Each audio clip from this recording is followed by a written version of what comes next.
नमस्कार, स्वागत आहे तुमचं माझ्या यूट्यूब चॅनलवरती। तर आजची रेसिपी आहे रवा डोसे। रवा आणि पोहेचे डोसे बनवणार आहोत। तर चला रेसिपीला सुरुवात करूया। आणि तुम्ही माझ्या चॅनलला अजून सबस्क्राईब केलं नसेल तर प्लीज सबस्क्राईब करा। सर्वात आधी इथे एक बाउल घ्यायचा आहे, त्याच्यामध्ये 1 वाटी पोहे टाकायचे। तर पोहे आपल्याला धुवून घ्यायचे स्वच्छ।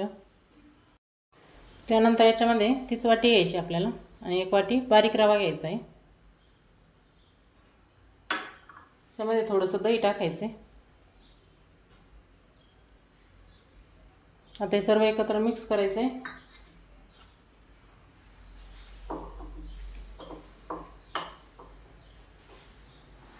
थोडंसं पाणी टाकायचं याच्यामध्ये मिक्स करायला। ह्या पद्धतीने मिक्स करून घ्यायचं आहे। जास्त पाणी नाही टाकायचं, नंतर पाणी टाकायचं आहे। आता हे भिजन एवढंच पाणी टाकायचं आपल्याला। आता हे 10 मिनिट आपल्याला झाकून ठेवून द्यायचे, म्हणजे छान भिजन रवा आणि पोहे। रवा आणि पोहे भिजताय तोपर्यंत आपण चटणी करून घ्यायची।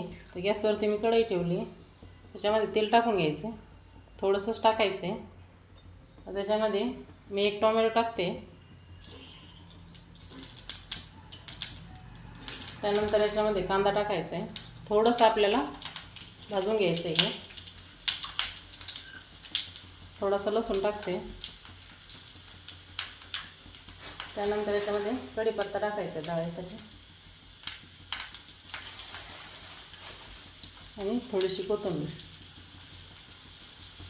त्याच्यामध्ये मीठ टाकायचे, चवीप्रमाणे मीठ टाकून घ्यायचे। तर कमी गॅसवरती हे भाजून घ्यायचे। हे भाजत असताना त्याच्यामध्ये लाल मिरच्या टाकायच्या। तुम्ही हवा असल्यास हिरव्या मिरच्या टाकल्या तरी चालतील। तर कमी गॅसवरती हे सर्व भाजून घ्यायचे। आता हे थंड झाल्याच्या नंतर आपल्याला मिक्सरमधून दळून घ्यायचे, याची बारीक चटणी करायची। आता इथे छान असं भाजून झाले, या पद्धतीने भाजायचं असं खरपूस, म्हणजे चटणीला छान चव येते। आता हे थंड झाल्याच्या नंतर आपण बारीक वाटण करू याचं। तर या पद्धतीने आपल्याला चटणी करून घ्यायची। तर एका बाउलमध्ये चटणी काढून घ्यायची। तर या पद्धतीने चटणी करा, खूप छान लागते। ही अशी बारीक एकदम वाटून घ्यायची, थोडंसं पाणी टाकून आपल्याला वाटायची। तर याला आपण तडका देऊया मोहरीचा। त्यानंतर इथं पॅन गरम केला आहे मी, त्याच्यामध्ये तेल टाकून घेतले। त्याच्यामध्ये थोडी मोहरी टाकायची, छान असं तडका द्यायचा आहे, म्हणजे चटणीला चव छान येते।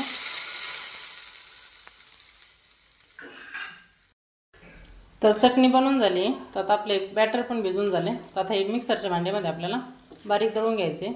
त्याच्यामध्ये आपल्याला पाणी टाकून दळायचं आहे।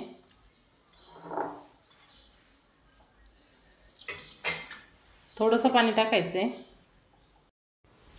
तर या पद्धतीने आपल्याला दळून घ्यायचं आहे, एकदम बारीक दळायचं आहे, जसं आपण डोशाला दळतो तसं।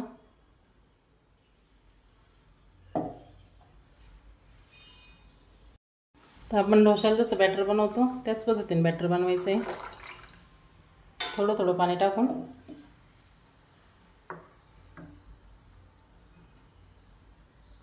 त्याच्यामध्ये चवीप्रमाणे लगेच मीठ टाकायचे।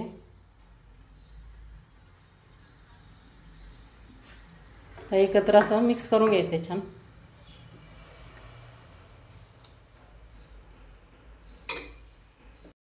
तर इथं ह्या पद्धतीने बॅटर बनवून झालं आपलं।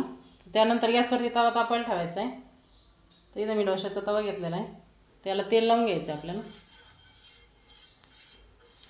तर चौ बाजूने तेल लावायचं आहे,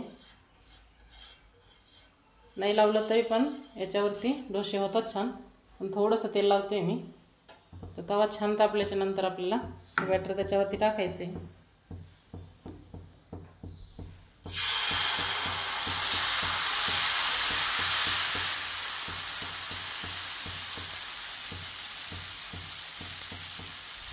तर या पद्धतीने डोसे काढून घ्यायचे।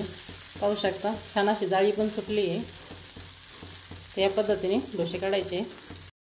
तर इथे एक साईड आपली भाजून झाली आहे, तर आपण आता पलटी करून घेऊ आणि दुसऱ्या साईडने आपल्याला छान असं भाजून घ्यायचं आहे।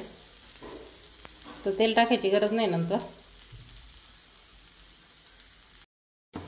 तर इथे डोसा बनवून तयार झाला आहे, तर एका प्लेटमध्ये काढून घेऊ।